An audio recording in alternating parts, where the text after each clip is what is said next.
Good afternoon everyone.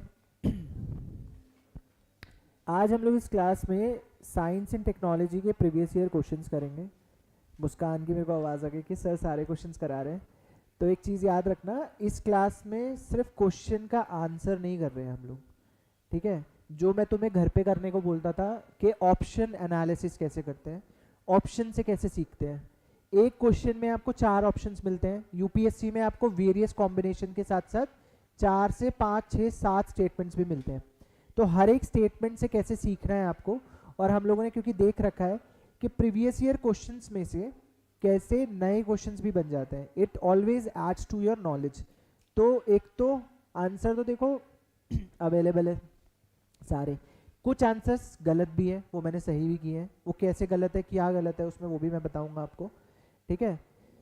तो हम लोगों को बस एनालिसिस पार्ट पे ध्यान देना है और ऑप्शन से कैसे सीखना है वो देखना है। साइंस एंड टेक्नोलॉजी में मैंने बताया वेटेज क्या है, वेटेज एवरेज 12 से 13% ऑफ द पेपर, ठीक है। आज ये 2023 में ही आप देखोगे ये जो क्वेश्चन है, देयर आर 9 to 10 क्वेश्चन 2023 में जो पूछ रहे हैं, ठीक है। इसके अलावा 2022 में जो क्वेश्चंस पूछे गए वो 11 क्वेश्चंस पूछे गए, एक साल 15 क्वेश्चन पूछे गए। तो एवरेज आपसे 12 से 13 क्वेश्चन पूछे जाते हैं। और इसको करने के ना तरीके बताऊंगा मैं कि गलती ना हो। हमें क्या करना है, इससे साइंस एंड टेक्नोलॉजी की जो एप्लीकेशंस है वो वाइड एप्लीकेशंस है, वो आप सबको पता है, ठीक है। तो जब भी इस तरह के वर्ड्स इस्तेमाल होते हैं, सम, कैन, तो पॉसिबिलिटी क्या हो जाती है, बहुत मैक्सिमाइज हो जाती है कि ऐसा हो सकता है, ठीक है, ऐसा होता ही है, तब पॉसिबिलिटी क्या हो जाती है, बहुत कम, ठीक है। इन सब चीज़ों को पढ़ के, स्टेटमेंट को पढ़ के, अगर आपको थोड़ी बहुत नॉलेज भी हो तो उसको अटेम्प्ट कैसे करना है वो मेरे को बताना है आपको। तो पहले क्वेश्चन से स्टार्ट करते हैं। पहला क्वेश्चन है, some microorganisms can grow in environments with temperature above the boiling point of water, यानी जो पानी का बॉइलिंग पॉइंट है 100 डिग्री सेल्सियस। कुछ सूक्ष्म जीव ऐसे भी होते हैं कि वो ऐसे पर्यावरण में रह सकते हैं, ऐसी परिस्थितियों में रह सकते हैं जहाँ पे 100+ टेम्परेचर है। पहला स्टेटमेंट ये है। आप अपनी कॉपीज निकालो सब, आप लोग अपने आंसर्स मार्क करोगे, ठीक है। आप अपने आंसर्स मार्क करोगे, फिर मेरे को ये भी बताओगे किस किस का गलत हुआ है। सब कॉपीज निकाल के बैठो साथ में। तो दूसरा स्टेटमेंट ये कहता है, कुछ सूक्ष्म जीव, कुछ माइक्रो ऑर्गेनिजम्स ऐसे होते हैं जो कि फ्रीजिंग पॉइंट, जो कि 0 डिग्री सेल्सियस है पानी का, उससे कम टेम्परेचर में भी सरवाइव कर जाते हैं। और थर्ड स्टेटमेंट है, कुछ माइक्रो ऑर्गेनिजम्स ऐसे होते हैं जो कि हाईली एसिडिक एनवायरनमेंट में सरवाइव कर लेते हैं, ठीक है, जहां पे पीएच क्या है, 3 से नीचे। तो अब आप बताओ आपके हिसाब से पहला स्टेटमेंट सही है या गलत, किस किस के हिसाब से, हाथ उठा, फटाफट हाथ उठाते जाना, हाथ उठाते जाओ, ठीक है। सेकंड स्टेटमेंट किसके हिसाब से सही है, थर्ड स्टेटमेंट सही है, ठीक है। याद रखना, इसके हम एग्जाम्पल्स ऐड कर लेते हैं। यहाँ पर सम लिखा है, कुछ ऑर्गेनिजम्स, लाइफ जब क्रिएट हुई थी, हमें कॉमन सेंस कैसे बना रहे हैं, how to create logic. Life जब स्टार्ट हुई है ना, तब से लेकर अब तक ऑर्गेनिज्म चेन्स में रिप्रोड्यूस करते जा रहे हैं, different types of organism evolve हुए हैं। लेकिन लाइफ किन कंडीशंस में स्टार्ट हुई है आपको पता है ना, लाइफ ऐसी कंडीशन में स्टार्ट हुई है जहां पे एनवायरनमेंट पूरा का पूरा मीथेन कार्बन डाइऑक्साइड से भरा पड़ा था, ठीक है, टेम्परेचर 100 डिग्री से ऊपर था। ऐसे टाइम पर जो माइक्रो ऑर्गेनिज्म एग्जिस्ट करते थे वो आज भी एग्जिस्ट करते हैं।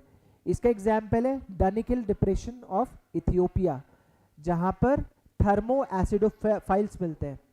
थर्मोफाइल्स का मतलब है हीट लविंग, थर्मोफाइल, फाइल मतलब लविंग, ठीक है, जो हीट एनवायरनमेंट को प्रेफर करते हैं, जो गर्म वातावरण में रह सकते हैं, ठीक है, वो है थर्मोमीटर से वर्ड है, टेम्परेचर, ठीक है, तापमान।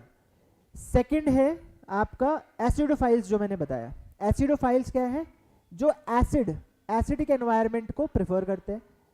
तो कुछ ऑर्गेनिजम्स ऐसे भी हैं। दानिकिल डिप्रेशन में आपको दोनों मिल जाएंगे, ठीक है। थर्मल वेंट्स, ऐसे थर्मल वेंट्स होते हैं, जगह जगह होते हैं, मनाली, मणिकरण, अलग अलग जगह जो थर्मल वेंट्स है वहां पर भी माइक्रो ऑर्गेनिज्म एग्जिस्ट करते हैं, ठीक है, थर्मो एसिडेबल्स करते हैं। बट सेकेंड ऑप्शन क्या है, some micro organism can grow in environment below freezing point of water, ये सही है या गलत बताओ। पोलर रीजन्स में 0 डिग्री से कम टेम्परेचर होता है और वहां पे माइक्रोब्स एग्जिस्ट करते हैं, ठीक है। इस तरह के माइक्रो ऑर्गेनिज्म को हम बोलते हैं साइक्रोफिलिक, ठीक है। ये एक नई चीज सीखने को मिली, ठीक है। अपार्ट फ्रॉम द आंसर्स हमें कुछ नई चीजें सीखनी है, ठीक है। साइक्रोफिलिक,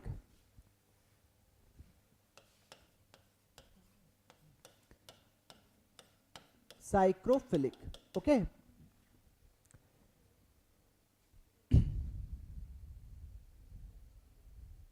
जो कि कोल्ड टेम्परेचर्स को प्रेफर करते हैं, ऐसे सूक्ष्म जीव जो अति ठंडे वातावरण में जीवित रह सकते हैं, ठीक है। हमें सीखना है, कुछ ना कुछ नया सीखोगे हर क्वेश्चन से, उस चीज पे ध्यान देना है, ठीक है। यहां से कुछ सीख गए, एक और चीज सीखनी है यहाँ पे सीखनी है पॉसिबिलिटीज। अभी तो ये टेक्नोलॉजी नहीं है, तो यहाँ पे वो वाली पॉसिबिलिटी वाली चीज नहीं लगानी है आपको, सम और मे और कैन वाली, ये टेक्नोलॉजी नहीं है, ये जनरल साइंस है। अब कोई माइक्रो ऑर्गेनिज्म मान लो कि फ्रीजिंग पॉइंट से नीचे एग्जिस्ट ही नहीं करता हो, तो वो साइंस की कोई एप्लीकेशन थोड़ी है। टेक्नोलॉजी वाला पार्ट जब हम पढ़ेंगे उसमें हम पढ़ते हैं एप्लीकेशन यानी इस्तेमाल, ठीक है। जब वो इस्तेमाल के बारे में पूछेगा ना आपसे, तब इस तरह के जो सम या कैन, ये जो वर्ड्स हैं, इसको देख के आप उसको सही टिक कर सकते हो, क्योंकि वहां पर पॉसिबिलिटी बहुत ज्यादा हो जाती है टेक्नोलॉजी की। ये टेक्नोलॉजी नहीं है, ये साइंस है, तो यहाँ पर वो चीज अप्लाई हम नहीं करेंगे, ठीक है। यहाँ पर तो हमें पता होना चाहिए ये। इसमें हम क्या अप्लाई कर रहे हैं, लॉजिक। लॉजिक क्या है, लाइफ कैसे बिगिन हुई है, आपको पता है ना, टेम्परेचर्स क्या थे, आइस एज के बारे में सुना है। अगर आइस एज आया और आज आप यहाँ बैठे हो, उसका कारण क्या है बताओ।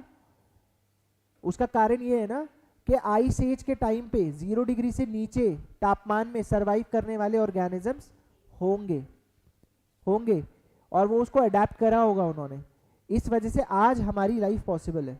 दिस इज बहुत जनरल लॉजिक, ये आप किसी किताब में भी पढ़ोगे, किसी चीज में नहीं पढ़ोगे। तो हम कहाँ पे पहुंचेंगे, लॉजिक। ये क्वेश्चंस लॉजिक से होंगे, समझ में आया, कोई डाउट बताओ। किसी को भी डाउट नहीं होना चाहिए मेरी क्लास में, मैं ये चाहता हूँ। एक भी स्टूडेंट को कहीं डाउट हो तो मेरे को वहीं बता देना, ठीक है। बिल्कुल स्लो और सिंपल लेके जाएंगे और आराम से हम लोग ना एक एक चीज करेंगे, सीखेंगे कुछ ना कुछ, ठीक है। तो यहाँ से सीखा लॉजिक कैसे अप्लाई करते हैं, बिल्कुल बेसिक पे पहुंचेंगे हम, ठीक है। अगले क्वेश्चन पे आओ जरा फटाफट। ये किसी का गलत नहीं हुआ पहला क्वेश्चन, अच्छा चलो। With reference to green hydrogen, green hydrogen का रेफरेंस है, और हर एक क्वेश्चन के साथ साथ तुम्हें होमवर्क भी मिलने वाला है, याद रखना। अब तुमने एक और क्लास अटेंड करने का सोचा तो तुम्हारा होमवर्क बढ़ जाएगा। Green hydrogen consider the following statements. अभी मैंने आपको ये बताया था हरित हाइड्रोजन, ग्रीन हाइड्रोजन होता क्या है, बताया था। अगर आपको याद हो एनर्जी की क्लास में, अभी रिसेंटली जिन लोगों ने क्लास ली होगी उनको पता होगा, जिन्होंने पहले ली होगी उनको पता होगा। तो मैक्सिमम जो कार्बन यूज के लिए, मैक्सिमम जो हाइड्रोजन यूज के लिए अवेलेबल है इंडस्ट्रीज में, उस हाइड्रोजन को हम क्या बोलते हैं, grey black carbon. Grey carbon, grey hydrogen या ब्लैक हाइड्रोजन। कार्बन के बारे में बात होती रहती है ना, अभी कार्बन के बारे में बात हो रही थी, कार्बन मुंह पे चढ़ा हुआ है। Hydrogen, grey hydrogen and black hydrogen, ये वो हाइड्रोजन है जो कि इन सबसे ज्यादा क्वांटिटीज में अवेलेबल होता है। और मैंने बताया था हाइड्रोजन को ना वेरियस कलर कोडिंग दे रखी है, वो कलर कोडिंग है उसके सोर्स के ऊपर, यानी वो हाइड्रोजन बन कैसे रहा है। अभी जो ग्रे और जो ब्लैक हाइड्रोजन है, ग्रे एंड ब्लैक हाइड्रोजन, ये बन रहा है ऐसी ऊर्जा से जो कि कहाँ से आ रही है, जीवाश्म ईंधन को जला के आ रही है, फॉसिल फ्यूल्स को बर्न करके आ रही है, ठीक है। अभी आपने क्या किया, हाइड्रोजन को आप इस्तेमाल कर रहे हो, अपनी गाड़ियां चला रहे हो, ठीक है, हाइड्रोजन व्हीकल बना लिया, आप बोल रहे हो कि भाई ग्रीन टेक्नोलॉजी आ गई, लेकिन वो हाइड्रोजन का सोर्स क्या है, मान लो उसका सोर्स है, उसको बनाने के लिए इंडस्ट्री में आपने क्या जलाया, कोयला। तो वो हाइड्रोजन ग्रीन हाइड्रोजन होगा या नहीं होगा, नहीं होगा, वो क्या होगा, ब्लैक या ग्रे कार्बन, ठीक है, समझ गए। ग्रीन कार्बन ये है, ग्रीन हाइड्रोजन, सॉरी यार मेरे मुंह से कार्बन, तो ग्रीन हाइड्रोजन वो है जिसको बनाने के लिए आप कौन सी ऊर्जा का प्रयोग कर रहे हो, नवीकरणीय ऊर्जा यानी renewable sources of energy, B it any, ठीक है, जिसका एनवायरमेंटल कॉस्ट नहीं है। लेकिन इसमें ये नहीं पूछा है आपसे, इस क्वेश्चन में पूछा है उसके इस्तेमाल के बारे में। अब यहाँ है टेक्नोलॉजी, ये है टेक्नोलॉजी, ग्रीन हाइड्रोजन टेक्नोलॉजी। अब पढ़ो स्टेटमेंट्स। अब एक भी बच्चे का, किसी का विकेट नहीं उड़ना चाहिए, एक भी स्टूडेंट का, ठीक है। It can be use directly as a fuel for internal combustion, यानी व्हीकल के अंदर, इंजन के अंदर उसको जलाकर इस्तेमाल करने के लिए डायरेक्टली उसका इस्तेमाल किया जा सकता है। It can B blended with natural gas, natural gas का मेन कंपोनेंट क्या होता है, मीथेन, ठीक है। तो नेचुरल गैस के साथ उसको मिला के एक ब्लेंडेड फ्यूल बना सकते हैं, एक मिश्रित हाइड्रोजन ऊर्जा बना सकते हैं और उसको ईंधन की तरह इस्तेमाल कर सकते हैं, ठीक है, पावर जनरेशन के लिए। It can be used in hydrogen fuel cell, hydrogen fuel cell का तो हमने पढ़ा ही है। फ्यूल सेल कैसे काम करता है, हाइड्रोजन को तोड़ देते हैं प्रोटॉन और इलेक्ट्रॉन में, और जब इलेक्ट्रॉन फ्लो होता है, तो जब इलेक्ट्रॉन चलता है तो मतलब क्या चल रहा है, charge, movement of charge is called electric current. तो क्या प्रोड्यूस होता है, करंट। अगले बार आपसे ये पूछा जा सकता है पीसीएस एग्जाम में भी, सिंपल चीज, हाइड्रोजन फ्यूल सेल का प्रिंसिपल क्या है, it converts chemical energy into electrical energy, it converts electrical energy into chemical energy, it converts mechanical energy into chemical energy। इस तरह से क्वेश्चंस बन सकते हैं, ठीक है। तो क्या कर रहा है यहाँ पे, hydrogen that is a chemical, वो टूट रहा है, उसका इलेक्ट्रॉन ट्रैवल कर रहा है, एक तरफ उसका प्रोटॉन जा रहा है, और जिसके वजह से क्या पैदा हो रहा है, करंट पैदा हो रहा है, दैट इज फ्यूल सेल। तो पूछा है आखिरी में कि it can be used in hydrogen fuel cell to run vehicles, गाड़ी चलाने के लिए आप फ्यूल सेल बना सकते हो। एक और चीज आपसे पूछ सकते हैं कि हाइड्रोजन फ्यूल सेल की जो गाड़ियां है उसमें कुछ अमाउंट में कार्बन डाइऑक्साइड निकलता है, ट्रू है या फॉल्स, बताओ। कुछ अमाउंट में कार्बन डाइऑक्साइड निकलता है, ट्रू है या फॉल्स, क्यों भाई, ट्रू क्यों है, क्यों ट्रू है बताओ। जब हाइड्रोजन और ऑक्सीजन यूज करोगे तो कार्बन डाइऑक्साइड क्यों निकलेगा, जब हाइड्रोजन और ऑक्सीजन इस्तेमाल करोगे तो कार्बन डाइऑक्साइड क्यों निकलेगा, क्या निकलेगा, वाटर निकलेगा। तो इतने जनरल क्वेश्चंस होंगे। गलती कर दी ना आप लोगों ने, ठीक है, हो गई गलती, ठीक है। इसके बाद अब आप अपने आंसर्स नोट डाउन कर लो, ए बी सी डी क्या है आंसर्स, आप नोट डाउन करो, अपने अपने नोट डाउन कर लो, आपके हिसाब से क्या है, अपने अपने आंसर्स नोट डाउन करो।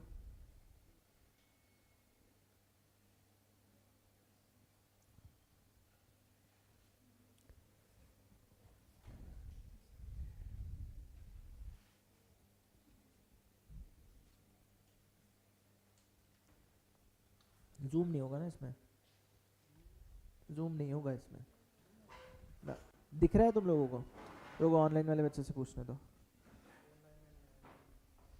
नहीं दिखेगा ये, इसलिए तो मैंने नहीं किया प्रेजेंट, फिर जूम नहीं हो रहा था ये, हो गया, अच्छा यहाँ से नहीं हो रहा, और स्क्रॉल, ठीक है।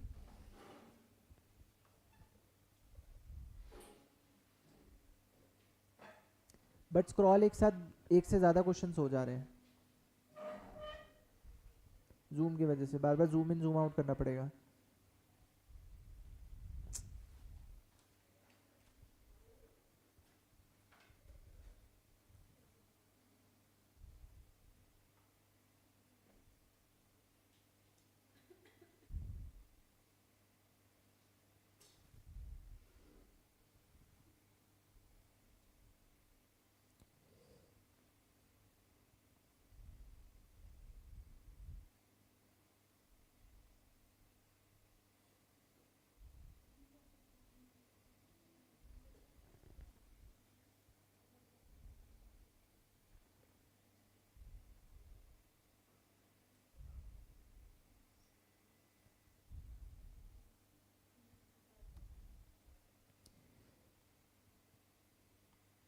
अभी मैं वैसे ही कंटिन्यू कर रहा हूँ वरना क्लास खराब हो जाएगी।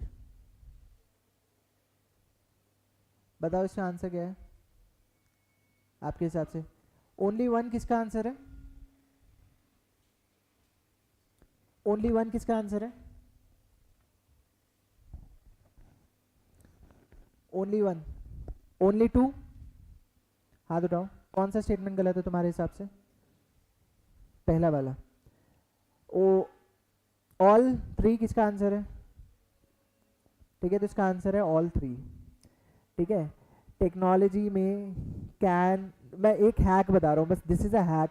ठीक है, चांसेस लेने हो कभी तो ऐसा हो सकता है, ये टेक्नोलॉजी है, टेक्नोलॉजिकल एप्लीकेशन है।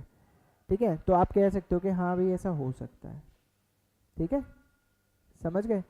बट देखो, हाइड्रोजन को फ्यूल की तरह हम लोग रॉकेट में भी इस्तेमाल करते हैं directly as a fuel combustion में, जो कि मैंने स्पेस में पढ़ाया है। उसमें क्या होता है, ऑक्सीडाइजर इस्तेमाल करते हैं, साथ में लिक्विड हाइड्रोजन को इस्तेमाल किया जाता है। ठीक है, और हाइड्रोजन को जला के क्या क्रिएट किया जाता है? एनर्जी। अभी तो पढ़ा है कुछ टाइम पहले तुम लोगों ने, बट वहाँ रिलेट नहीं कर पाते ना हम लोग वहाँ तक।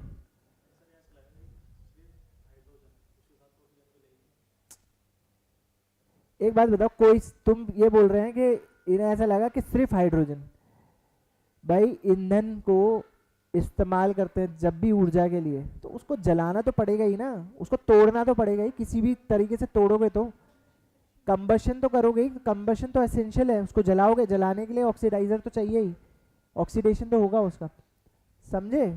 समझ में आया कि हाइड्रोजन को हम लोग इस्तेमाल कर सकते हैं डायरेक्टली, ब्लेंड तो उसका बना ही सकते हैं, किसी भी ईंधन का हम ब्लेंड बना सकते हैं, उसमें हाइड्रोजन मिला दिया हमने नेचुरल गैस में।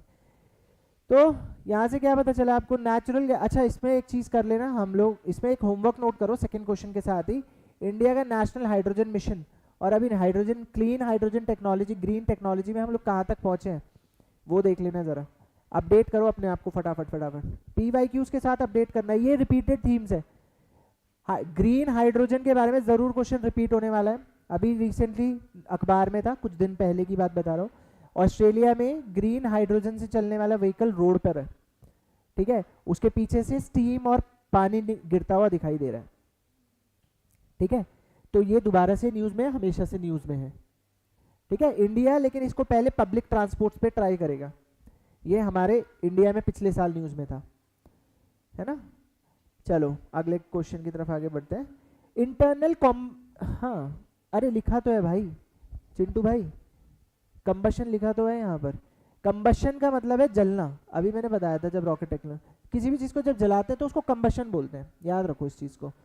ठीक है, तो इंटरनल कंबशन मतलब इंजन के अंदर कंबस्ट हो रहा है, वो फ्यूल तो कंबस्ट होता ही है, जलता है, उसके बाद एनर्जी प्रोड्यूस होती है। ठीक है रुद्राक्षी, ठीक है, तो अपने अपने चीज़ें नोट करते रहना। ठीक है, अपने अपने आंसर्स, और मेरे को टैली चाहिए लास्ट में। उसके बाद तीसरी चीज़ जो यूपीएससी में बहुत इंपॉर्टेंट है वो है टर्मिनोलॉजी। टर्मिनोलॉजी हमेशा इंपॉर्टेंट है। ठीक है, इस बार की क्या टर्मिनोलॉजी है 24 की 25 के लिए, वो मैं तुम्हें बता दूंगा, खत्म करने दो मुझे। ठीक है, लास्ट में हम लोग 24 वाला पेपर करेंगे, 23 वाला मैं इसलिए करवा रहा हूँ, 24 बिल्कुल रिसेंट है, मोस्ट रिसेंट, उसको हम लोग अभी इस साल के करंट अफेयर के साथ मिला जुला के करेंगे लास्ट में। ठीक है, और हम करेंगे 5 साल के करंट अफेयर्स।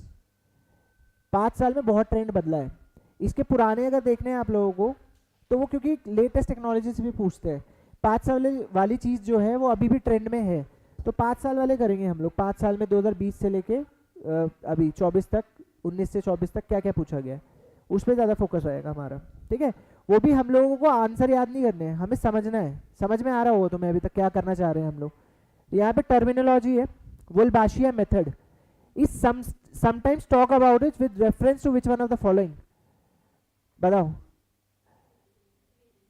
बताओ। ये तो देखो, ये ऐसी क्वेश्चन है, या तो पता है या नहीं पता, सीधी सी बात है। कई बार हम लोग क्या करते हैं, देखो अब ध्यान से सुनना,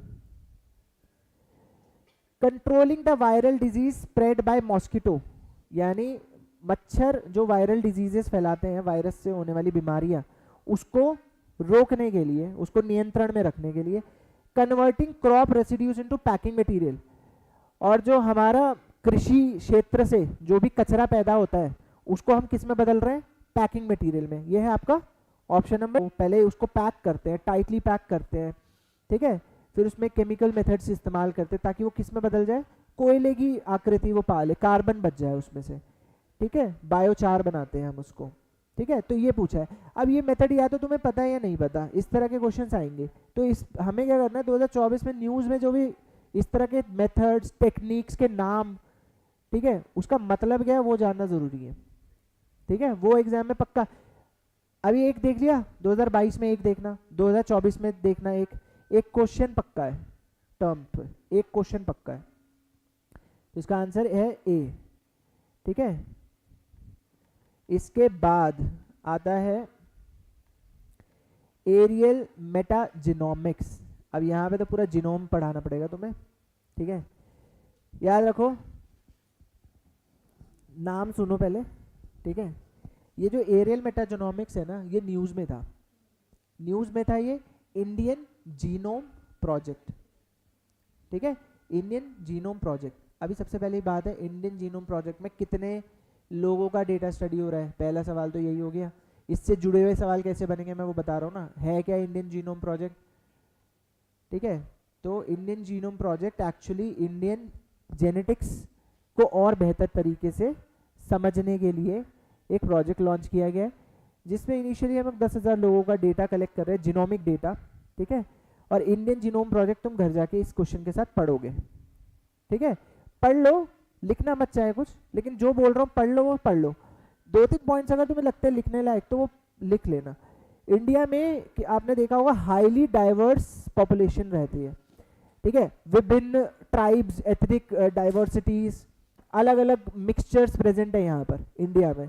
ठीक है, चाहे तुम लोग आर्यन, द्रविडियन, सब चीज़ें वहाँ से शुरू कर लो, फिर मुगल, टर्किश इन्वेजन्स, तो इतनी डाइवर्सिटी जो भारत में है ना, we have mongoloid features as well in the north east.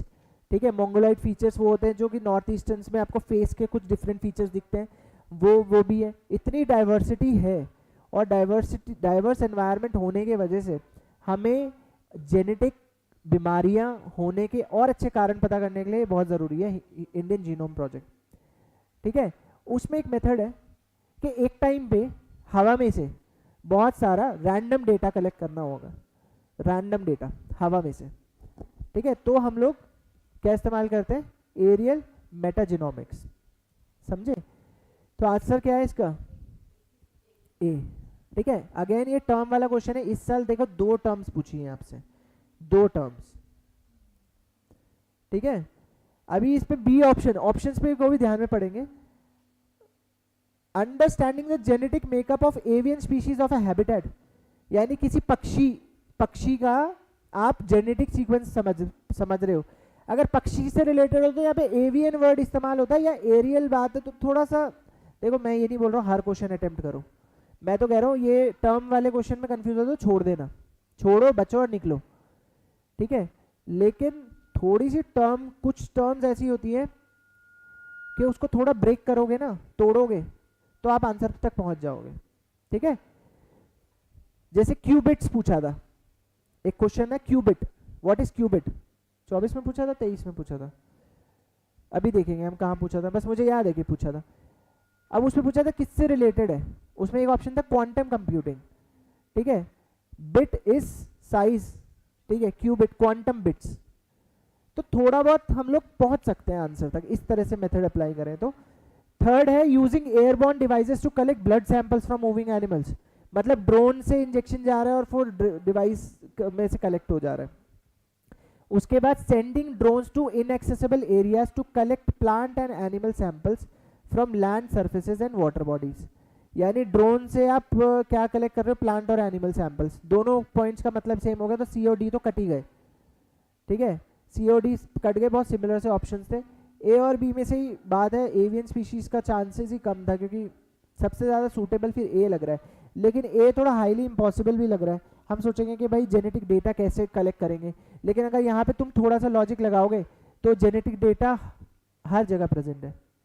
ठीक है, अभी मैं यहाँ पे छींक के चला जाऊँ, ठीक है, मैं यहाँ से चल के चला जाऊँ, ठीक है, तो everywhere genetic data is present in the air.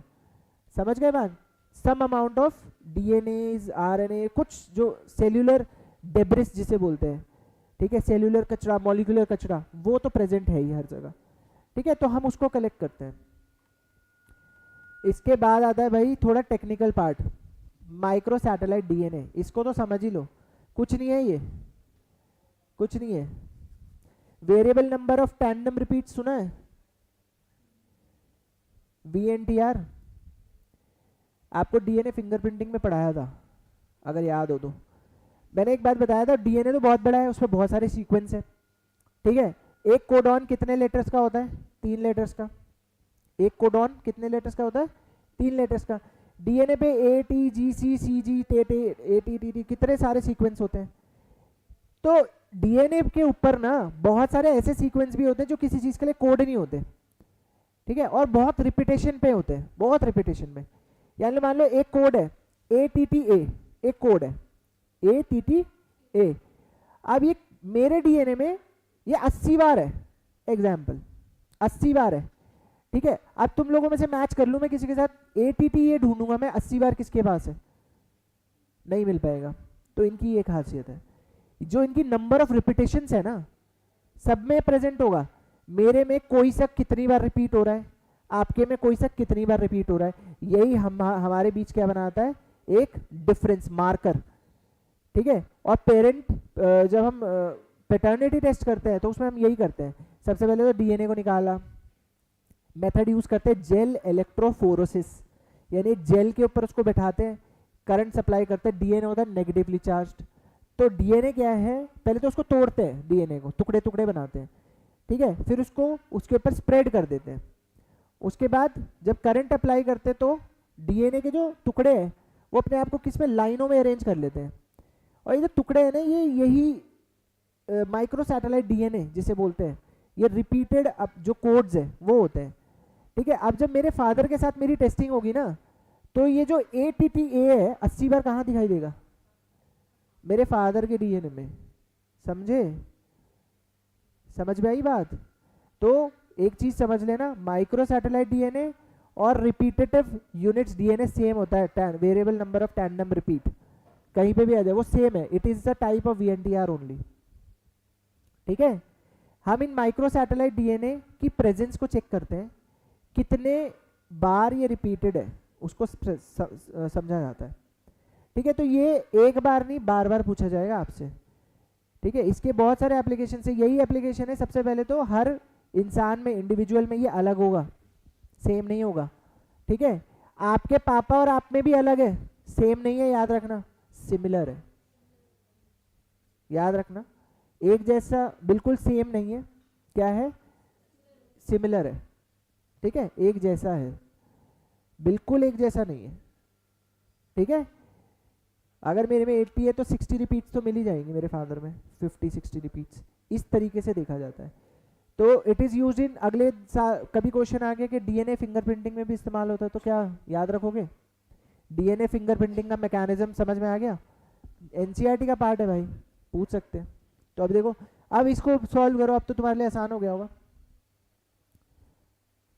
Micro satellite DNA is used in which of the following studies, studying evolutionary relationship, यानी जो आप जितनी भी हमारी विकसित वो है इतिहास, इसमें जो हमारा विकास हुआ है, इस विकास के दौरान जो हम लोगों के बाकी एनिमल्स के साथ जो रिश्ते हैं, जो सिमिलैरिटी है, फॉर एग्जांपल ह्यूमन बीइंग का कंपैरिजन होता है मंकी से, एप से, तो उस रिलेशनशिप को समझने के लिए इसका इस्तेमाल होता है कि हम कितने सिमिलर हैं, कितने एक जैसे हैं और कितने अलग हैं।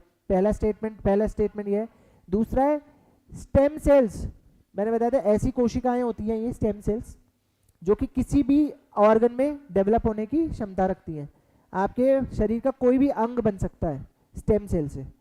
तो यही बोल रहे हैं कि स्टेम सेल को आप किसी भी फंक्शनल टिश्यू में बना सकते हो, किसी भी अंग में क्रिएट कर सकते हो, ठीक है।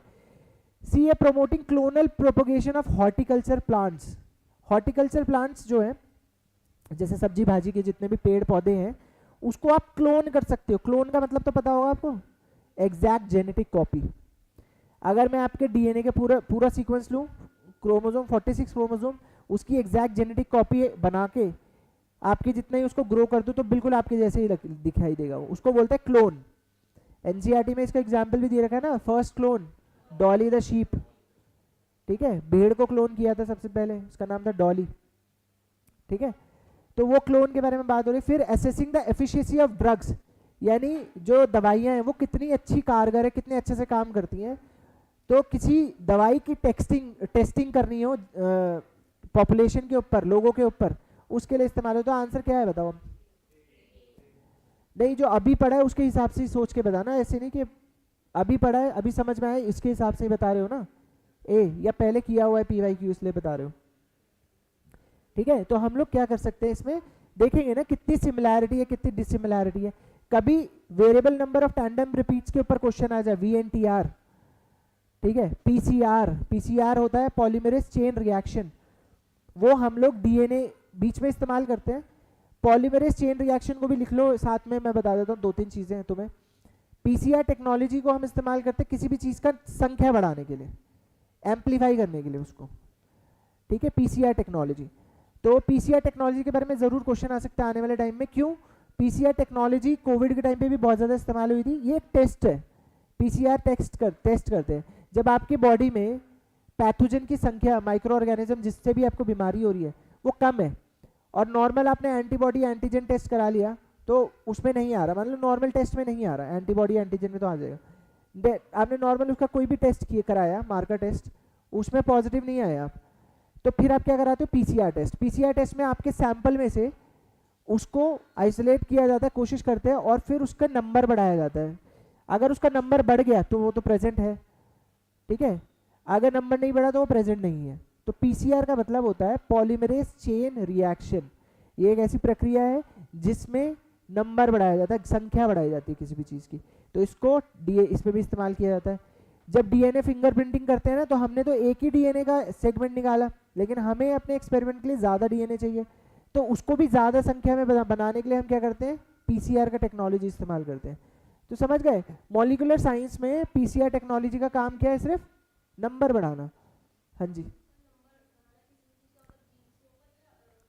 मैंने बताया ना मॉलिक्यूलर लेवल पर, मॉलिक्यूलर लेवल पे। ठीक है, मॉलिक्यूलर लेवल पे DNA का, ठीक है, प्रोटीन का, RNA का, वायरस का, माइक्रो ऑर्गेनिज्म का, मॉलिक्यूलर लेवल पे जब आप ये काम करते हो। ठीक है,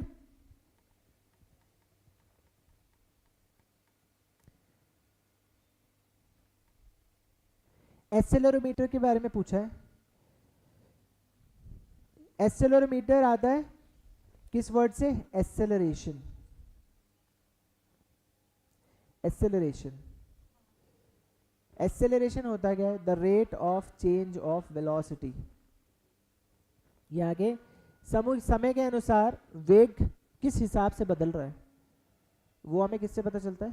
एक्सेलरेशन से। For example 2 meter per second is my acceleration, 2 meter per second square, 2 meter per second square. इसका मतलब हर सेकेंड मेरी जो गति है वो कितनी बदल रही है? 2 मीटर पर सेकेंड। ठीक है, तो 10 सेकेंड बाद कितनी हो जाएगी? 20 मीटर पर सेकेंड। ठीक है, और 20 सेकेंड बाद कितनी हो जाएगी? 40 मीटर पर सेकेंड।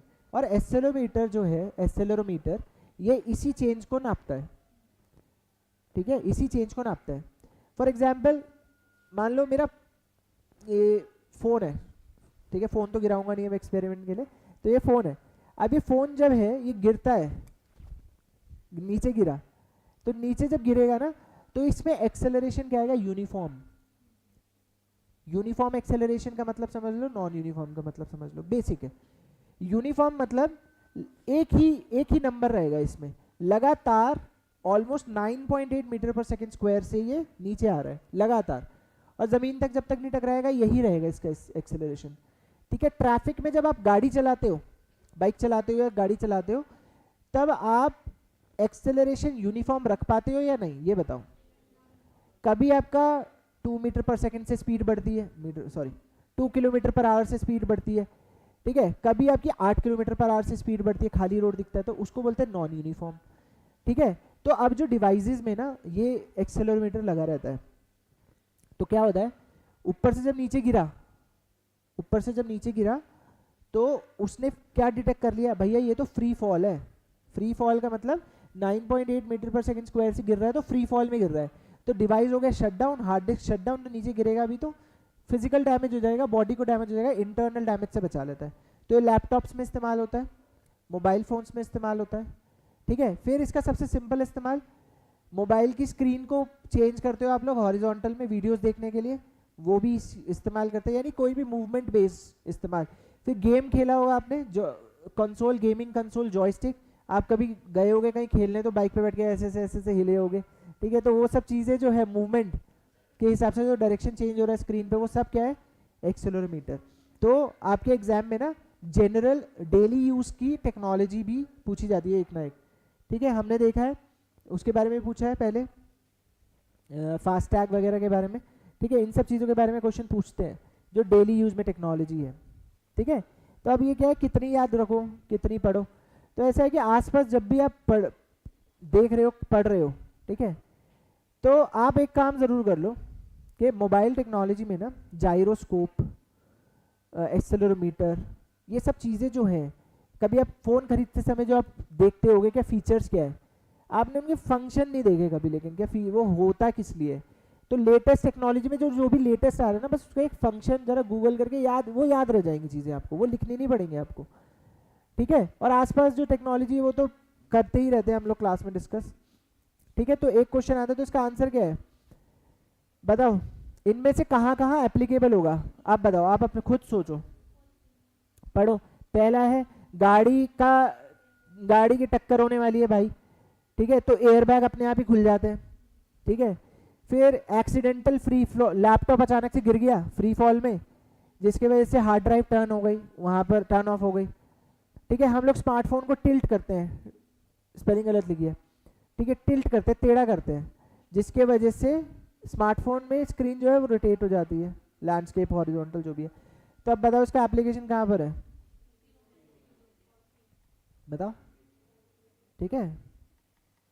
तो क्या आंसर है इसका,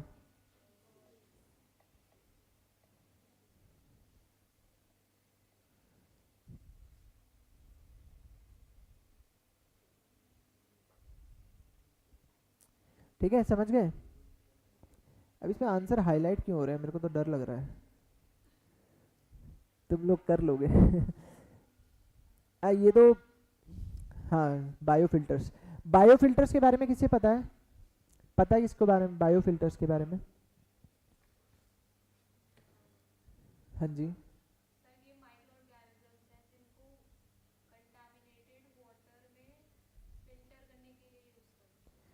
गुड, ठीक है।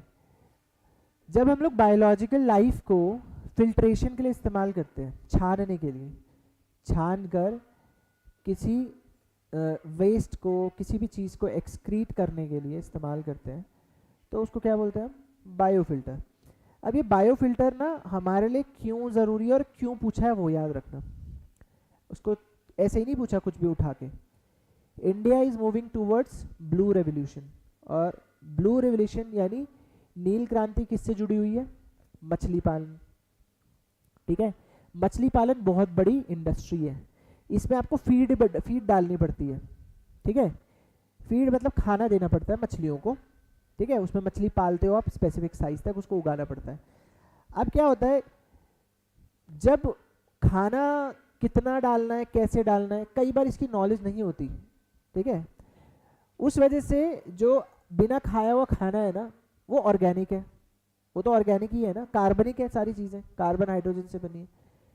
और जब भी पानी में ऑर्गेनिक वेस्ट बढ़ जाता है, तो पानी की क्या बढ़ जाती है, बायोलॉजिकल ऑक्सीजन डिमांड। पानी ऑक्सीजन क्यों मांग रहा है,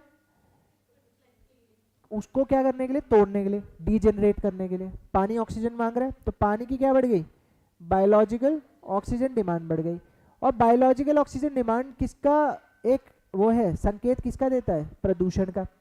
जितना ज़्यादा प्रदूषित पानी, उतनी ज़्यादा उसकी बायोलॉजिकल ऑक्सीजन डिमांड, ये सब तो आपने पढ़ा होगा, ठीक है। फिर एक और स्टेज आता है इसमें, जब पोल्यूशन ज़्यादा बढ़ जाता है, ठीक है, पानी न्यूट्रिएंट रिच हो जाता है, ये अच्छी बात नहीं है, एक्सट्रीम न्यूट्रिएंट्स, एक्सट्रीम न्यूट्रिएंट्स का मतलब ज़्यादा केमिकल मौजूद है वहाँ पे, नाइट्रोजन जो है वो भी ज़्यादा है, फॉस्फोरस जो है वो भी बहुत ज़्यादा हो गया, तो वहाँ पे पैदा हो जाता है एल्गल ब्लूम, ठीक है। एल्गल ब्लूम क्या होता है, एल्गी का एक परत छा जाती है उसके ऊपर, जिसके वजह से अब क्या है, सनलाइट भी नीचे नहीं जा पाती, ये प्रोसेस चलता रहता है, और पानी क्या हो जाता है, एक्सट्रीमली पॉल्यूटेड, और फाइनली बेचारी मछलियाँ मर जाती हैं, नुकसान हो जाता है किसका, मछली पालक का, उसका किसान का, जो भी है। समझ गए? तो ये ब्लू रेवोल्यूशन की एक छोटी सी चीज़ पूछी है आपसे। जब एक्वा कल्चर करोगे, पिसी कल्चर करोगे, तो वहाँ पे आने वाली समस्याएं क्या क्या है, ठीक है। एक ये बड़ी समस्या है, उस समस्या का समाधान है बायोफिल्टर्स, उसके बारे में पूछा है, ठीक है। तो इसका अब ये पढ़ो,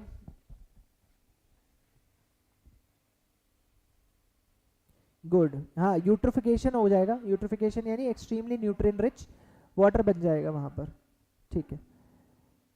अब आंसर बताओ, मुझे लग रहा है इसमें आउट होंगे तुम लोग, इसमें कोई ना कोई तो आउट होगा ज़रूर, इसमें विकेट उड़ेगा। स्ट्रॉन्ग फीलिंग,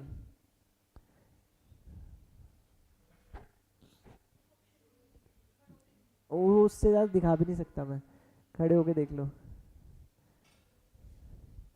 ऑप्शन 3 है biofilters increase phosphorus as nutrient for fish in the water. Biofilter के वजह से पानी में फॉस्फोरस की जो मात्रा है वो बढ़ जाती है, जो कि मछली के लिए अच्छा होता है। ये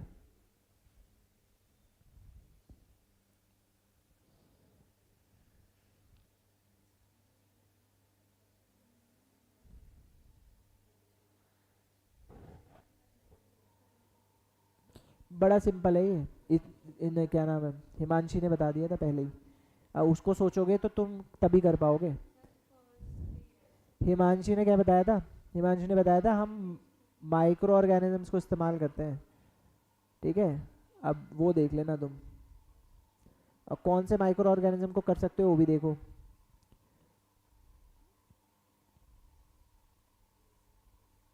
चलो आंसर लॉक करो। इसमें ऑप्शन है 1 ओनली, 2 ओनली, 2 स्टेटमेंट्स ओनली, 23 का पेपर है ना ये, 3 स्टेटमेंट्स ओनली, या फिर नन ऑफ द अबव। क्या आंसर है इसका? पहले स्टेटमेंट के साथ कौन कौन है, हाथ उठाओ, हाथ उठाओ। ये मत सोचना, अच्छा ये कौन कौन सोचता है ये बताओ, एग्जाम में बैठ के ये कौन कौन सोचता है, नहीं कि जब कोई क्वेश्चन पूछ रहा होता तो मुझसे ये पूछ रहा है, ये तो ज़रूरी गलत होगा, ये पूछा ही इसलिए क्योंकि गलत होगा, ऐसा कौन कौन सोचता है? विपरीत बुद्धि चला देना एग्जाम में बैठ के भी। एग्जाम में बैठ के लगता है कि कभी भाई ये ऑप्शन कुछ ज़्यादा ही ईजी लग रहा है, ऐसा तो हो नहीं सकता, ऐसा सोचा है कभी? ठीक है, नहीं सोचा, तुम ज़्यादा समझदार लोग हो, अच्छा ठीक है। तो ऐसे हम लोग कभी कभी पेपर में सोच लेते हैं। पहला स्टेटमेंट, आप दोबारा हाथ उठाओ कॉन्फिडेंस के साथ, पहले स्टेटमेंट के साथ कौन कौन है, हाथ उठाओ बिल्कुल कॉन्फिडेंस के साथ। तुम तो बिल्कुल ही इधर उधर डील, दूसरों को क्यों देख रहे हो, अपना अपना लगाओ। सेकंड स्टेटमेंट के साथ कौन कौन है, सेकंड स्टेटमेंट। थर्ड स्टेटमेंट के साथ कौन कौन है, थर्ड स्टेटमेंट के साथ।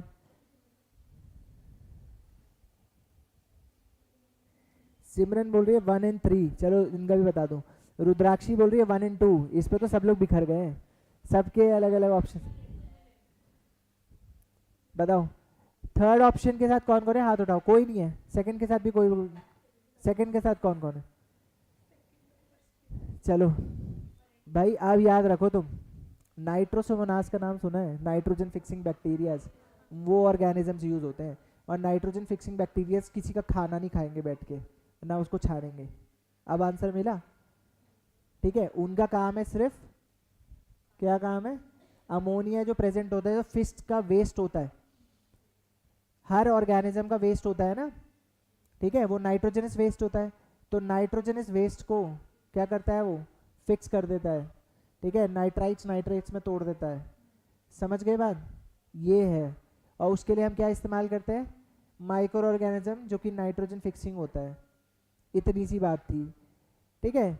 वो खाना भी नहीं अलग कर सकता, फॉस्फोरस का कंटेंट तो बढ़ा ही नहीं सकता, और फॉस्फोरस का कंटेंट बढ़ भी गया तो वो फिश के लिए टॉक्सिक हो जाएगा, एक लिमिटेड अमाउंट में ही चाहिए रहता है, ठीक है। तो उसका आंसर क्या है, मतलब ओनली वन, मतलब इस हिसाब से यूपीएससी का स्टाइल था ना इसमें पूछने का, इनमें से कितने स्टेटमेंट सही है, तो इसमें से कितना स्टेटमेंट सही निकला, सिर्फ एक। और स्टेटमेंट कौन सा है, वो सेकंड वाला, समझे? स्टेटमेंट है सेकंड वाला सही, आंसर हो गया इसमें ए। अच्छा कुछ समझ में आ रहा है कि क्या बेसिक पूछ रहे हैं और क्यों पूछ रहे हैं, वो भी बताना था मुझे। तो इसलिए पूछा है क्योंकि इंडिया का अपना एक मिशन है भाई, ठीक है। हर एक इंडस्ट्री में अब देख लेना, याद रखना। अब तुम्हारा आज का काम, आज इसी के साथ एक काम दे देता हूँ तुम्हें। एग्रीकल्चर में, एग्रीकल्चर में ये बायोलॉजिकल बायोटेक्नोलॉजिकल वेस्ट मैनेजमेंट के लिए क्या सॉल्यूशन मौजूद है, क्या कर सकते हैं हम लोग, ठीक है। एग्रीकल्चरल वेस्ट को देखना, what kind of agricultural waste are present, किस तरह के कृषि से पैदा होने वाला कितने तरह का कचरा होता है, और उस कचरे से निपटने के लिए बायोटेक्नोलॉजी से कितने समाधान मिलते हैं आपको, इस तरीके से बायोलॉजी को इस्तेमाल करते हुए, ठीक है। ऐसे पढ़ते हैं फिर हम PYQs, पढ़ा, उससे कुछ सीखा समझा और एक काम कर लिया। इसलिए थोड़ा स्लो लेके चलेंगे, लेकिन एक चीज़ बता रहा हूँ, गारंटी क्लास अच्छे से करी होगी अगर, ठीक है, और साथ में थोड़ा टेस्ट किया हो, करंट अफेयर्स सारी चीज़ें, तो ये इसमें से 12-13 में से 9 क्वेश्चन तो करेक्ट होंगे ही तुम्हारे। 2-3 तो देखो हम आउट ऑफ रीच मान लेंगे, क्योंकि कभी कभी होता है कवर नहीं हो पाते वो चीज़ें, ठीक है। बाकी तो कवर होगा। यहाँ तक क्लियर? तो हम सिर्फ आंसर नहीं बता रहे हैं, यहाँ पे हमें सीख रहे हैं आगे पीछे की सारी कहानी, समझ गए। और यहाँ कहानी बड़ी हो जाएगी काफ़ी, इसकी तो तुम्हें पूरी लिस्ट लिखवा दूंगा आज, तुम्हें कभी सवाल की ज़रूरत भी नहीं पड़ेगी, ठीक है। मैंने आज ही मैं जब स्पेस पढ़ा रहा था तो मैंने बताया था हमारी पहली वाली क्लास में कि भाई स्पेस में ना आपसे what is a dwarf star, what is a white dwarf, ठीक है, what is a yellow star और वाइट स्टार में क्या डिफरेंस है, ठीक है। तो क्योंकि हम लोग अब जब अभी दिखाऊंगा क्वेश्चन, अभी मुझे देख लो, ठीक है। अभी हम लोग जब ऑब्जर्वेशन कर रहे हैं स्पेस का, इतना डेली अखबार में कुछ ना कुछ आ रहा है कि भैया ये दिख गया वो दिख गया, ठीक है, डेली कुछ ना कुछ आ रहा है। तो इतनी हमें अवेयरनेस होनी चाहिए कि भाई पल्सर क्या होता है। रोज आता है नेबुला, बीटल जूस मरने वाला, बीटल जूस एक स्टार है, ठीक है, it is going to die. Actual में उसकी डेथ तो कब की हो चुकी है, मिलियंस ऑफ ईयर्स पहले, लेकिन वो डेथ ऑब्जर्व हम अभी कर पाएंगे, क्योंकि लाइट को वहां से ट्रैवल करने में कितना समय लगा होगा हम तक पहुंचने में, वो तो कब का मर चुका, खत्म है उसकी कहानी। तो एक्चुअल में जब हम स्पेस में देखते हैं ना तो हम पास्ट देख रहे होते हैं, ठीक है, पास्ट देख रहे हो, पास्ट बोलते हैं ना, पास्ट नहीं देख सकते, तो स्पेस में देख लो, ठीक है। लेकिन हाँ पास्ट में जा नहीं सकते, जब तक तुम पास्ट में पहुंचने की कोशिश करोगे तो वहां पे और पास्ट क्रिएट हो चुका होगा, ठीक है। तो वापस आते हैं क्वेश्चन पे। तो इस तरह के टर्म्स पता होने चाहिए जो अखबार में आते रहते हैं, स्पेस के बारे में तो खासकर, तो हम लोग एक साथ वो कवर कर लेंगे। सबसे पहले इसको ध्यान से पढ़ लो भाई, पढ़ो इसको। सेफिड्स, नेबुला और पल्सर्स,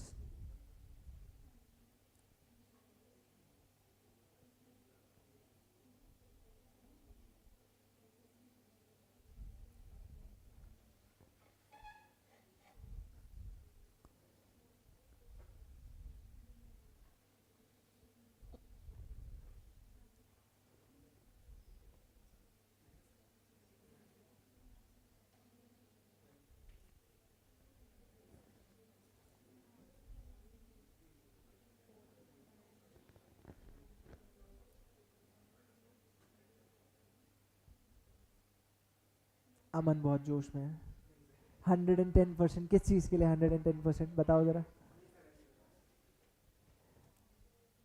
देखो सेफिड्स बोला है कि giant cloud of dust and gas in space. ये तो देखो किसी को कुछ पता ना पता हो, नेबुला तो पता होगा आप लोगों को, नेबुला पता होगा, तो उसी से तुम्हारा आंसर आ जाएगा। वैसे तो आंसर नहीं आएगा, मतलब दो स्टेटमेंट्स के बारे में तो पता चल ही जाएगा। बताओ चलो, नेबुला पता है, किस किस को नहीं पता वो भी बता दो, नेबुला क्या होता है।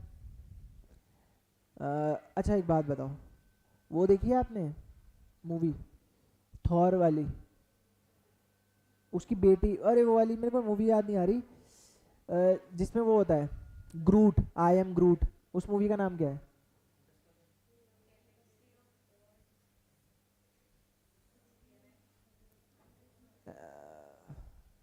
ग्रूट होता है, उसमें एक वो होता है गिलहरी सा, ठीक है, रॉकेट, हाँ guardians of the Galaxy.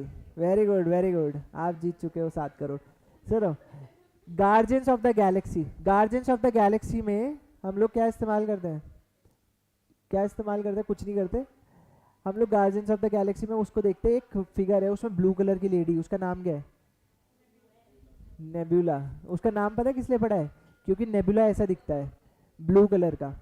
Giant clouds होते हैं जो ब्लूइश हेजी कलर के दिखते हैं, ऑरेंज रेड कलर के। उसके बाल कैसे होते हैं, ऑरेंज, और उसका शरीर कैसा होता है, ब्लू। उसका नाम है नेबुला। ठीक है, तो नेबुला जो है वो होते हैं बड़े बड़े क्लाउड्स, जो कि आपको डस्ट और गैस के क्लाउड्स दिखेंगे स्पेस में। तो पहला ऑप्शन जो है वो मिसमैच था नेबुला के साथ। ठीक है, तो पहला और दूसरा गलत हो गया। जो पहला सेफिड्स है, सेफिड्स है stars which brighten and dim periodically.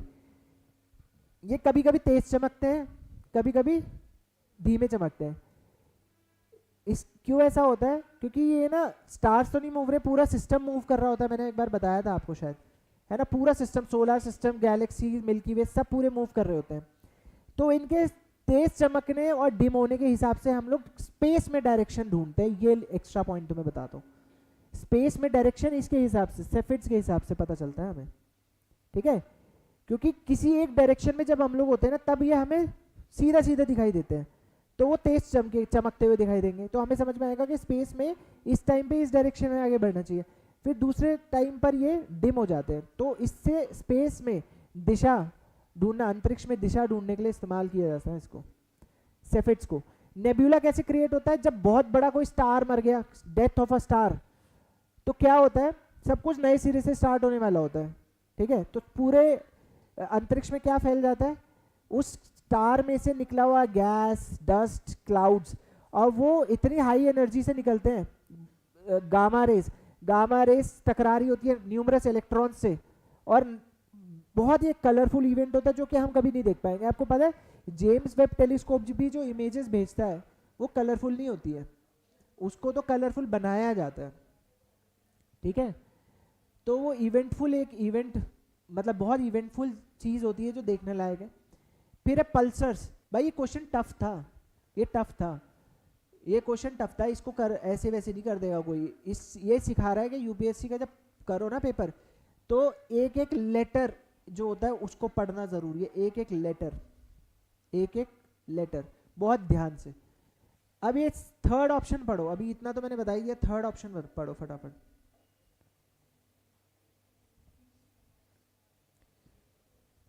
देखा रुद्राक्षी, तुम्हारा भी विकेट उड़ गया, अभी सबका उड़ेगा।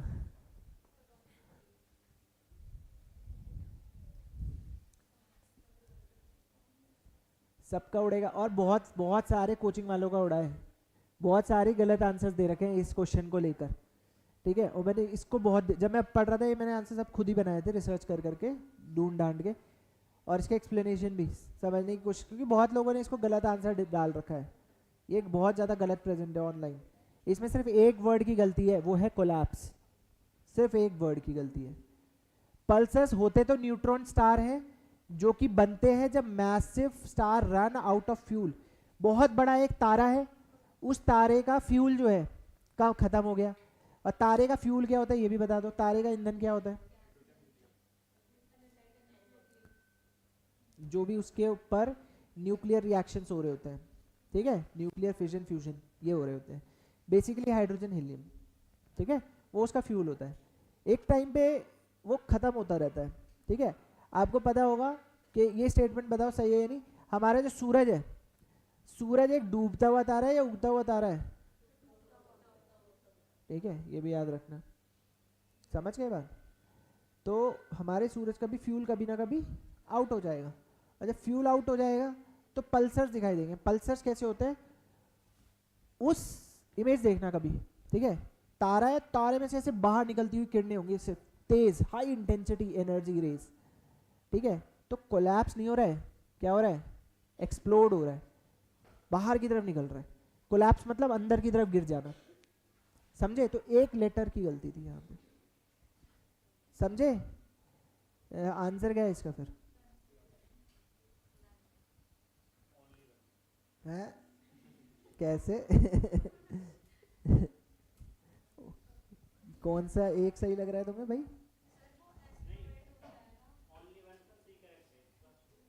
क्या करेक्ट है? अभी तो पूरी कहानी समझाई, कहाँ से करेक्ट देखा तुमने?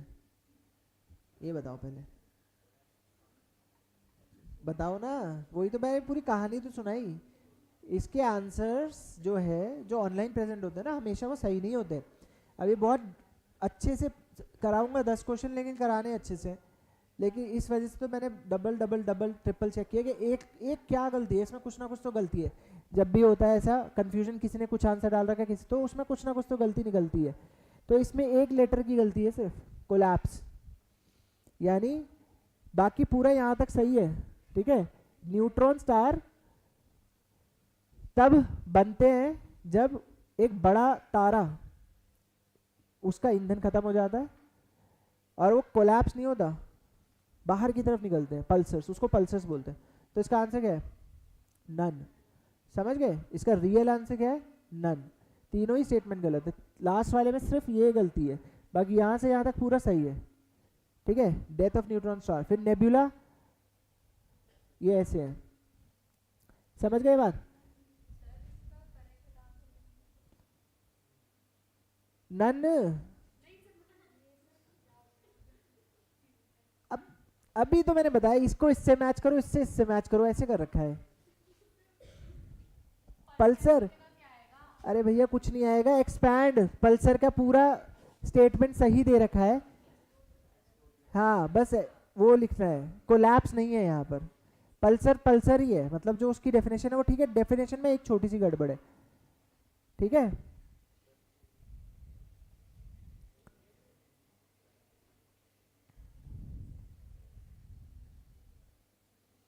ठीक है, उसका नाम पल्सर क्यों पड़ा?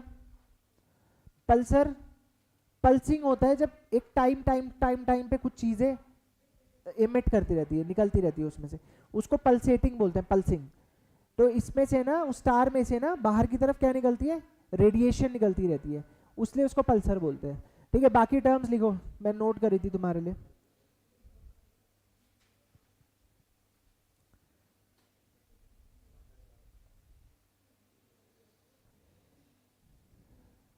एक आपको ये भी पता होना चाहिए, ब्लैक होल तो पता ही है आपको, ब्लैक होल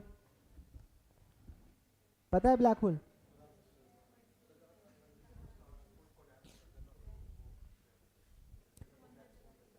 ब्लैक होल बनता है कोलैप्स जब होता है, अपनी ग्रेविटी पे स्टार जब कोलैप्स करता है।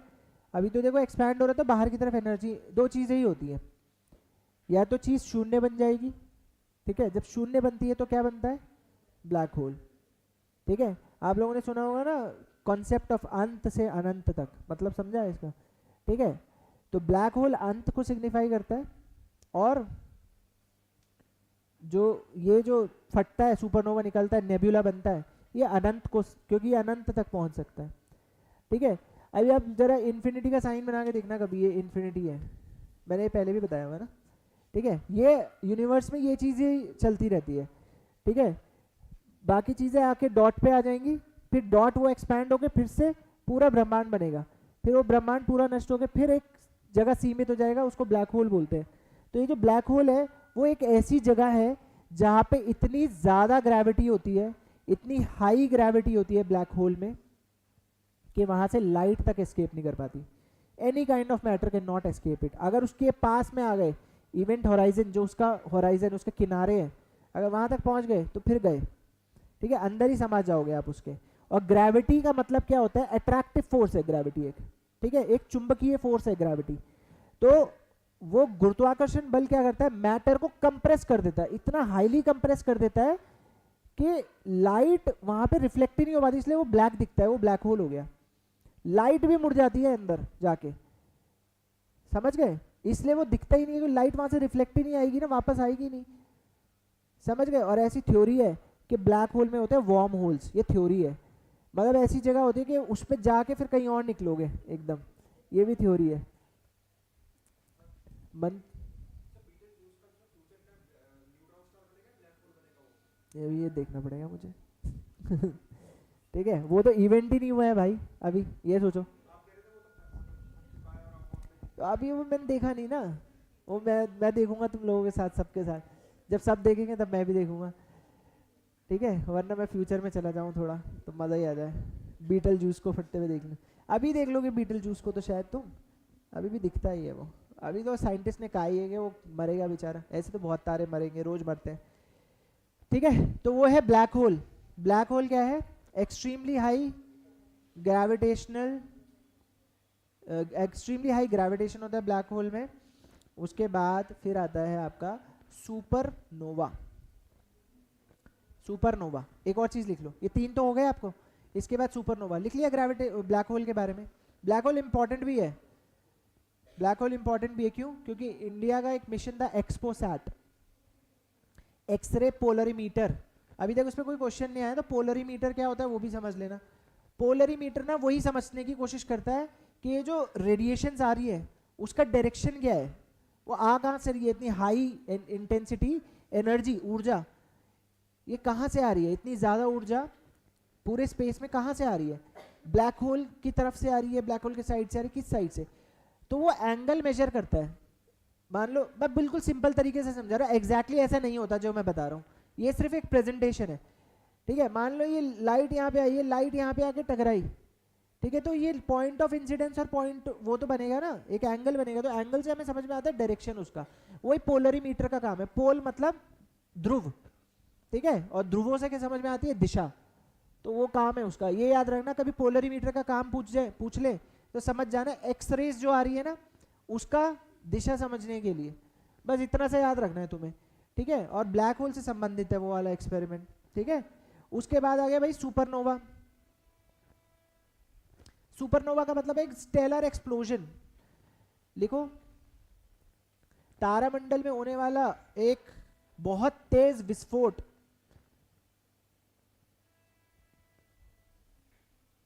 ठीक है, जब तारे का ईंधन खत्म हो जाता है और वो विस्फोट के बाद अपने आप में गिर जाता है, समा जाता है। when the star runs out of fuel and the star collapses,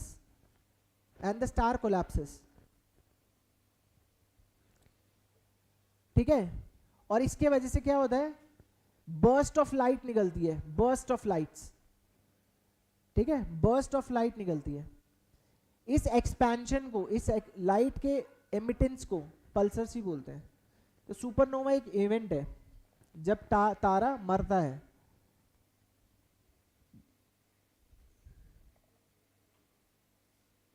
comet, comet लिख लिया,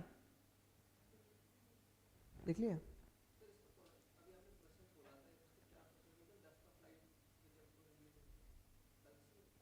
पल्सर्स हाई इंटेंसिटी एनर्जी जब रिलीज होती है। ठीक है, कॉमेट सुना होगा तुम लोगों ने, कॉमेट जिसको टूटता हुआ तारा भी बोलते हैं।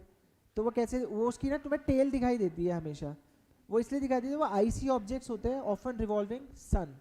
जब वो सन के बहुत करीब पहुंच जाते हैं, ठीक है, तो वो एवेपोरेट हो जाते हैं और इतनी स्पीड में घूम रहे होते हैं, वो जब जा रहे होते हैं ना तो उनकी बस पूंछ दिखाई देती है। लिखना है लिख लो, याद रहता तो याद रख लो। ठीक है, फिर क्वासार लिखो, क्वासार।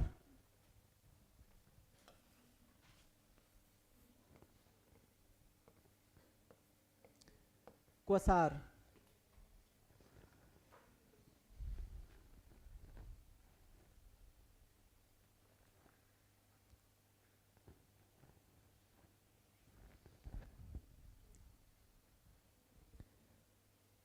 देखो, क्वासार जो है ना वो एक कॉन्सेप्ट है। इसको बोलते हैं बहुत दूर मौजूद कोई गैलेक्टिक न्यूक्लियस। न्यूक्लियस मतलब सेंटर। ठीक है, और गैलेक्सी आप लोगों को पता है, जैसे हमारी गैलेक्सी का क्या नाम है? मिल्की वे। ठीक है, आकाश गंगा। तो वैसे ही दूर कोई गैलेक्सी है, उस गैलेक्सी में कोई न्यूक्लियस है जिसको कोई ब्लैक होल से पावर मिल रही है लगातार, कोई कहीं से भी मिल रही हो, और वो लगातार क्या भेज रहा है वहां से? High energy waves, high energy कुछ भी पार्टिकल्स भेज रहे हैं वहां से। ठीक है, ये क्या करते हैं? लगातार कुछ ना पार्टिकल्स तो आते रहते हैं। ठीक है, जो पार्टिकल्स हमारे गैलेक्सी में हम लोग डिसिफर कर सकते हैं, एक्स रेज को पहचान लेते हैं, गामा किरणों को समझ लेते हैं, लेकिन कई बार इन एनर्जी पार्टिकल्स, जो हाई एनर्जी पार्टिकल्स हैं, उनकी एनर्जी इतनी दूर होती है कि स्पेस में बहुत दूर तक ट्रैवल कर लेते हैं, बहुत दूर तक पहुंच जाते हैं, ठीक है, और उनकी इंटेंसिटी हम लोगों तक पहुंच जाती है, जो हम लोग ऑब्जर्व करते हैं, उसको क्वासार बोलते हैं। मतलब बहुत दूर किसी गैलेक्सी में, उसके न्यूक्लियस में क्या है, एनर्जी एमिट करती हुई कोई सेंटर है, कोई न्यूक्लियस है, वो क्वासार है। ठीक है, वाइट डवार्फ लिखो, वाइट डवार्फ ये बहुत इंपॉर्टेंट है। अभी तक ये वो इंपॉर्टेंट था, सुपरनोवा, सुपरनोवा इवेंट है, इवेंट ये भी पूछ सकते हैं, it is an event of death of a star. जब कोई भी तारा मरता है तो उसको क्या बोलते हैं, सुपरनोवा। सुपरनोवा क्रिएट होगा, सुपरनोवा की वजह से क्या बनेगा, नेबुला। पल्सर तो निकलेंगे ही, लेकिन नेबुला बनेगा, लास्ट में तो वही बचेगा ना, डस्ट ऑफ क्लाउड्स वगैरह वगैरह। ठीक है, फिर वाइट डवार्फ, फिर उसमें से कुछ बच जाता है, अगर तारे के मरने के बाद कुछ बच जाता है तो ऐसा हो सकता है कुछ थोड़ी सी एनर्जी रखने वाला एक छोटा तारा उसमें से बन जाए, उसको वाइट डवार्फ बोलते हैं। ठीक है, वाइट डवार्फ का एग्जैक्ट हिंदी मतलब है सफेद बोना, ये है इसका मतलब। ठीक है, तो जो बचा हुआ तारा एक तारे के फटने के बाद, मरने के बाद जो बचा हुआ तारा होता है वही है ये। ठीक है, ये बहुत डेंस होता है, बहुत घना होता है, ये बहुत घना होता है, और ये बहुत कम चमकता है, ये बहुत कम चमकता है, फेंट होता है। फिर है न्यूट्रॉन स्टार।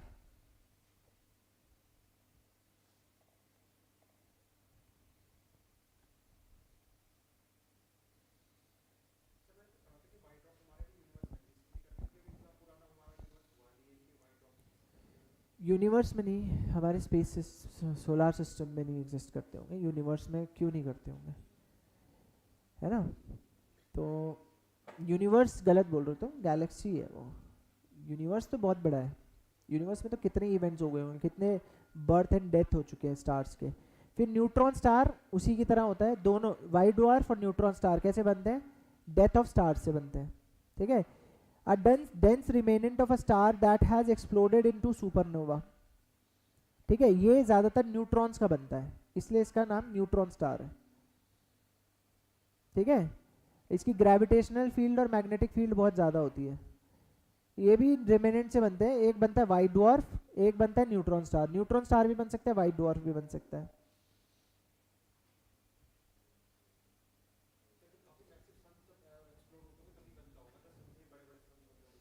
हाँ, बड़े स्टार्स टूटते तभी कुछ बचता है उसमें से, छोटे स्टार टूटते तो कुछ नहीं बचता। ठीक है, इवेंट होराइजन के बारे में पता है ना तुम्हें, ब्लैक होल की जो बाउंड्री है, किनारे, ब्लैक होल के जो किनारे हैं उसको इवेंट होराइजन बोलते हैं। सोलर फ्लेयर है, सूरज से निकलने वाली जो सडन बर्स्ट ऑफ एनर्जी, ऊर्जा सूरज से निकालने वाली, अचानक बहुत ज्यादा मात्रा में जब सूरज ऊर्जा फेंकता है तो उसको बोलते हैं solar flare, solar flares, solar flare, FLARE। और सोलर फ्लेयर के बारे में यूपीएससी क्वेश्चन पूछ चुका है कि सोलर फ्लेयर होता है तो किस किस चीज में डिस्टर्बेंस होगा, हम लोगों ने किया भी हुआ एक बार। ठीक है, इस वजह से देखो सारे टर्म्स इंपॉर्टेंट हैं। अब ये जो सोलर फ्लेयर है, अभी सोलर साइकिल का पीक चल रहा है 2024-25, अगर तुम्हें पता हो तो। सोलर साइकिल कितने साल की होती है, 11 साल की। सोलर साइकिल नहीं पता होगा तो पढ़ लेना इसके साथ फटाफट। सोलर साइकिल 11 साल की है। अब ये जो सोलर फ्लेयर्स आते हैं ये हाई एनर्जी अपने साथ लेके आते हैं एटमॉस्फेयर में। क्या बोल रहे हैं आप, चंद्रशेखर लिमिट से, अच्छा हाँ ठीक है। अभी देखो क्या बोल रहा था मैं, हाँ सोलर साइकिल, सोलर साइकिल पढ़ लेना घर जाके। और दूसरी बात, जब सोलर साइकिल के सोलर फ्लेयर्स आएंगे, हाई एनर्जी चीज़ें हमारे एटमॉस्फेयर के साथ रिएक्ट करेंगी, तो ये बेस्ट टाइम है अगर तुम्हें घूमने जाना है तो वहाँ जा सकते हो तुम लोग, स्वीडन, नॉर्वे, रशिया, यहाँ पे आप लोग वो देख सकते हो, क्या बोलते हैं, ऑरोरास, ऑरोरास देख सकते हो। इंडिया में भी दिख जाएगा आपको, लद्दाख में कम दिखता है, इंटेंसिटी कम है। ठीक है, last question of the day, last question of the day. कल से थोड़ी स्पीड बढ़ाने वाला हूं मैं, ठीक है। अभी तुम्हें पहले मैं समझा रहा था कि क्या क्या पढ़ेंगे हम, तो थोड़े तैयार रहना जब भी हम लोगों की अगली क्लास होगी, ठीक है। तो consider the following statements. Ballistic missiles, missile technology के ऊपर पूछा है, मैंने बताया हमेशा उसमें आपसे जेट के बारे में पूछेंगे, इंजन के बारे में पूछेंगे, फ्यूल के बारे में पूछेंगे, हमेशा पूछेंगे ये चीज़। उसकी रेंज के बारे में पूछेंगे, इंटरकॉन्टिनेंटल है क्या है, ये ज़रूर पूछा जाएगा। डिफेंस टेक्नोलॉजी में बड़ा इंपॉर्टेंट है। आप लिख लो क्या पूछा जाएगा, मैं बता रहा हूँ आपको, उतना ही याद रखना है, ठीक है। एक तो अगर वो किसी कंट्री के साथ कोलैबोरेशन में बना है तो वो कोलैबोरेशन ज़रूर पूछेंगे, जैसे फॉर एग्जाम्पल ब्रह्मोस मिसाइल, ठीक है। तो इसमें क्वेश्चन है, आंसर बताओ इसका सबसे पहले फटाफट जल्दी से। इसमें पूछ रहे हैं आपसे बैलिस्टिक मिसाइल जेट प्रोपेल्ड है, यानी कि जेट लेके चलता है इसको साथ में, एट सबसोनिक स्पीड्स, यानी स्पीड ऑफ साउंड से कम स्पीड्स पर, थ्रू आउट देयर फ्लाइट, यानी जब तक वो उड़ती रहती है तो पीछे से जेट चलता रहता है, ठीक है। लगातार पीछे से प्रोपल्शन होता रहता है और चलती रहती है वो, ठीक है। ये बोले अग्नि 5 इसके बारे में, किसके बारे में, बैलिस्टिक मिसाइल्स के बारे में। और क्रूज मिसाइल क्या बोल रहे हैं कि ऐसी है कि रॉकेट पावर्ड और इसके बीच में डिफरेंस समझ लो। रॉकेट पावर्ड में क्या है, रॉकेट कैसे चलती है, एक बारी पीछे से नीचे से फ्यूल जलाती है और ऊपर को थ्रस्ट के हिसाब से चलती है वो, तो यही पूछा है। कुछ मिसाइल्स ऐसी होती है बस एक ही बार नीचे फ्यूल जलाती है और फिर उसके धक्के से पूरे आगे रास्ता तय करती है अपना, इतना समझ गए। क्रूज मिसाइल का मतलब और ये बैलिस्टिक मिसाइल का डिफरेंस, ये इन्होंने बोला है। फिर अग्नि 5 बोला है कि एक medium range supersonic cruise missile है। अग्नि 5 एक medium range supersonic cruise missile है। ब्रह्मोस एक solid fuelled intercontinental ballistic missile है। तो इसका आंसर क्या है जल्दी बताओ फटाफट आंसर। जब तक नहीं पता कैसे बताएंगे, है ना भाई, सीधी बात है। लेकिन अगर तुम्हें थोड़ा बहुत पता है तो इसमें गलतियां पकड़ सकते हो आराम से। थोड़ा बहुत पता होगा तो गलती पकड़ोगे ना, थोड़ा बहुत तो पता है। अभी ऊपर ऊपर इन्होंने बताया ना। बैलिस्टिक का मतलब क्या होता है, बैलिस्टिक मतलब फटना, फट के, जो एक बार में ही फ्यूल जला दिया जिसने, ठीक है। तो बैलिस्टिक का मतलब ही वो है कि एक बार में जलना, तो वो जेट प्रोपेल्ड कैसे हो सकता है, वो तो रॉकेट फ्यूल्ड होगा ना। क्या आंसर इसका, डी पक्का। अच्छा, क्रूज मिसाइल बोल रहे हैं कि रॉकेट पावर्ड है, तो उल्टा कर दिया इन लोगों ने।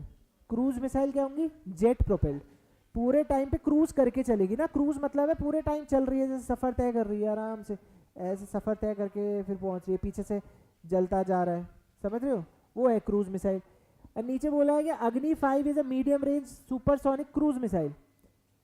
अग्नि 5 बैलिस्टिक मिसाइल है, वो भी intercontinental ballistic missile, ICBM, intercontinental ballistic missile है अग्नि 5।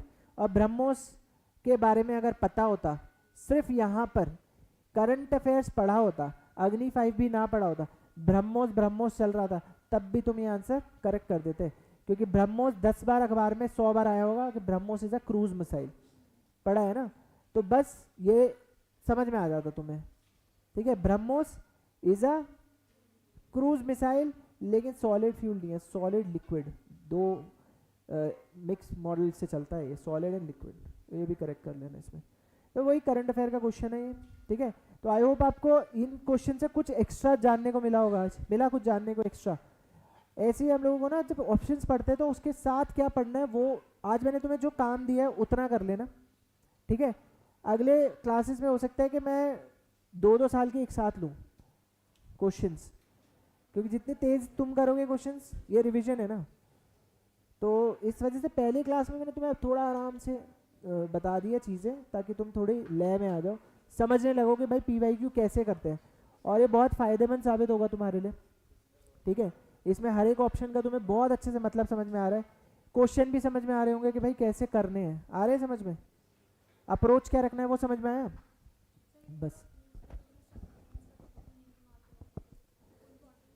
हाँ देखो सबमरीन के, हाँ सुनो, जैसे न्यूज़पेपर में ये पूछ रहे कि सबमरीन्स के नेम आ रहे हैं, INS तलवार, INS ये सब नाम आते हैं, तो जो लेटेस्ट एडिशन है ना फ्लीट में, वो इम्पोर्टेंट है, जो नए हैं वो इम्पोर्टेंट है।